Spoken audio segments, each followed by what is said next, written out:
Thank you, sir. Yes, sir.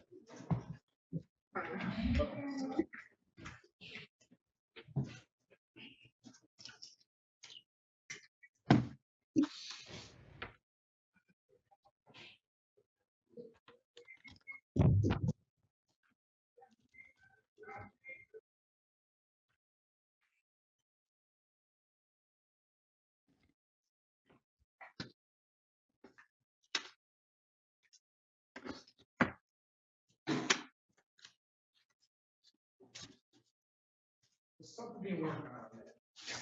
Okay. That's okay, Judge. Okay. I was just trying to take care of her and get her out of here, but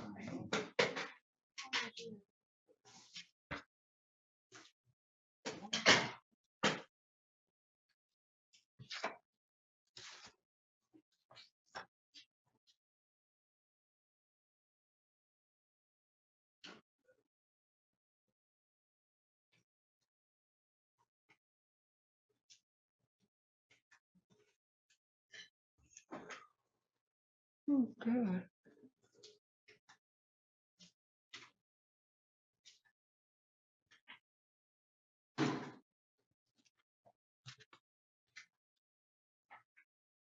Sorry, Your Honor.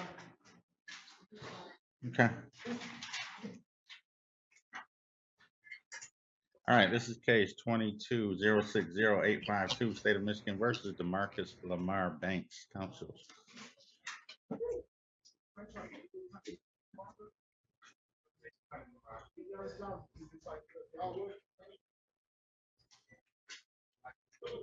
Brian Murat, P3665, on behalf of Mr. DeMarcus Lamar Banks, 333 Stand View. Mr. Banks has been advised of his constitutional rights, Your Honor. Thank you. Court will, I'm sorry, Mr. Prosecutor. All right. Court will enter not guilty plea on your client's behalf as to bond. Your Honor, as to bond, I would advise that Mr. Banks actually did turn himself in. This appears to be a matter from November of 2022. I think these parties were like best friends. Obviously, Your Honor, Mr. Banks understands and anticipated no contact order. It's my understanding that we learned of the warrant. He did turn himself in. He does reside with his wife, has a child on the way. He indicates that he's being employed as a supervisor at a security.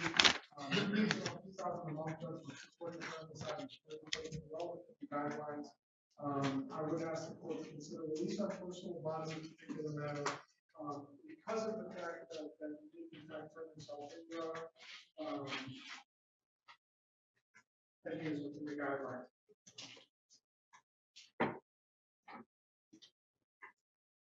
Thanks, Jack. Regarding argument from the people, I don't see in the facts, at least with all due respect to counsel, that I could be mistaken that the complainant and defendant are friends, let alone good friends or even best friends in this matter. Apparently, this stems from an alleged tire sale that went bad. Complainant ended up posting 4 tires for sale on the Facebook marketplace. Defendant, as a result of seeing this, wanted to purchase those tires and ultimately did purchase the tires, but apparently defendant wasn't happy with the tires he ended up purchasing. Defendant then, as a result of his insatisfaction, goes back to claimant's house, where they get into an argument, ultimately leading to Mr. Banks stabbing complainant multiple times. And Your Honor, if I may just to remind this court, this has to do with the sale of a set of tires. Apparently, Your Honor, there was a witness to this who ended up seeing the attack, ended up calling 911. The complainant in this matter, whether I believe it was before the alleged assault, he had to flee on foot because he feared for his safety, that the defendant ended up chasing him down and used what was recovered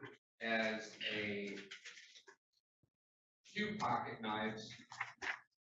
As a result of apparently inabilities by the police to collect all of the information, Mr. Banks was released and then subsequently picked up.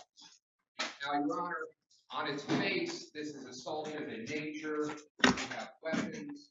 We have a count for assault with intent to do great bodily harm less than murder.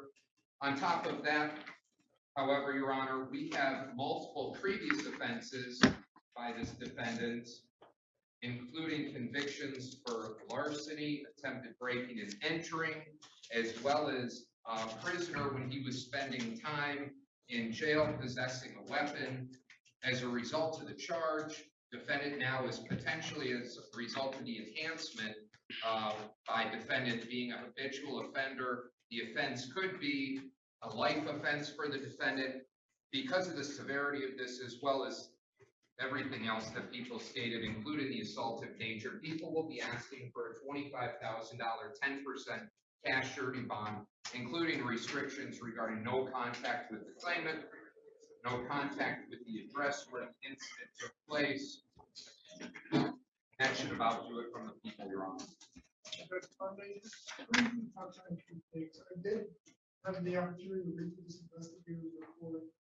Per this report, it indicates that both of these parties were contacting police, or at least that Mr. Banks stated that he contacted police. It also indicates, Judge, that, I don't know if the story changed at one point, but at first it says that Mr. Curley thought when he was being assaulted was punches, but later he recognized that he was being assaulted. Judge, again, I don't want to litigate the case today. I just think when it comes to bond, this is somebody who turned himself in. It's our position that these are friends. I don't believe there's a likelihood of conviction. I would ask the court to keep all that in consideration when making a decision. In regards to what?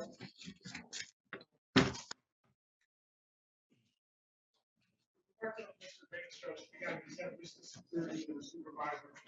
Doesn't make the 2000 state track on the So, a couple of questions. Obviously, there's going to be a no dangerous weapons provision. How does that impact his employment as a security person? I know the court's not, even if he did have to carry one, the court likely would have let it. So I'd ask the court to make whatever order it's going to make, and if that does become an issue, eventually we'll have to take that up with the judge. And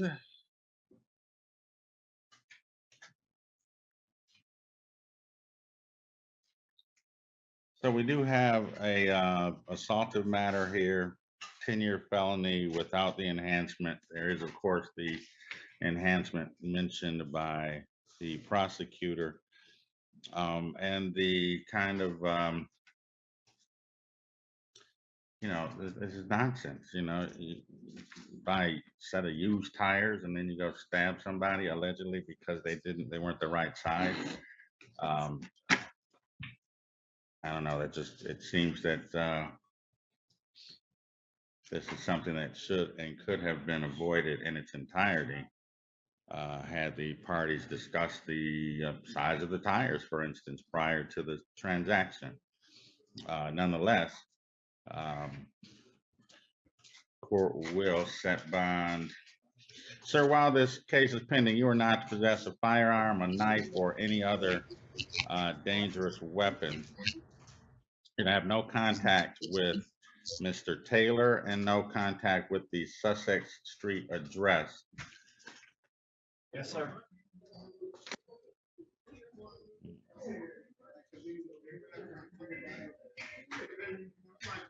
What's your client's ability to post, counsel?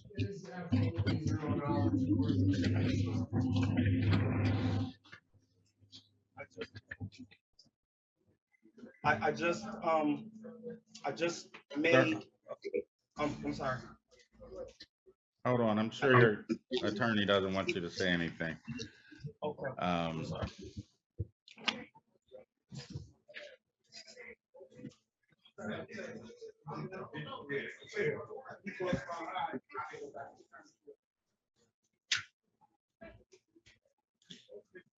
Counsel, do either of you have a position on GPS data?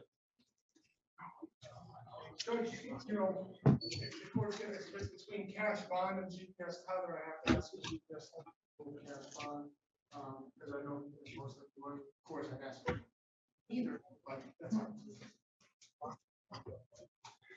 It's kind of between cash bond and tether. What's your thoughts?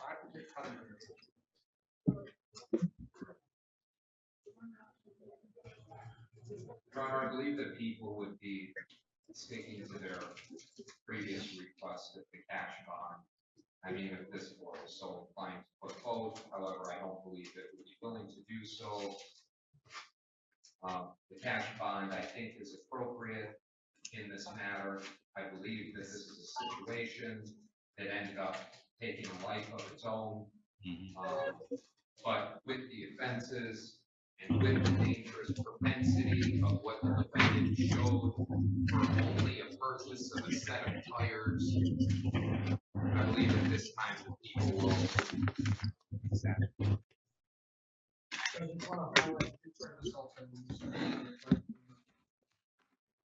People failed to tell this court was allegedly the defendant slashed the tires of another vehicle before he ended up leaving after the purchase or before he ended up confronting the alleged complaint, which wasn't mentioned in people's original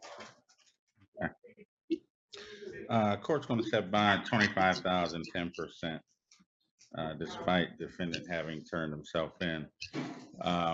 There will be the no contact order again with Mr. Taylor and or the Sussex Street address.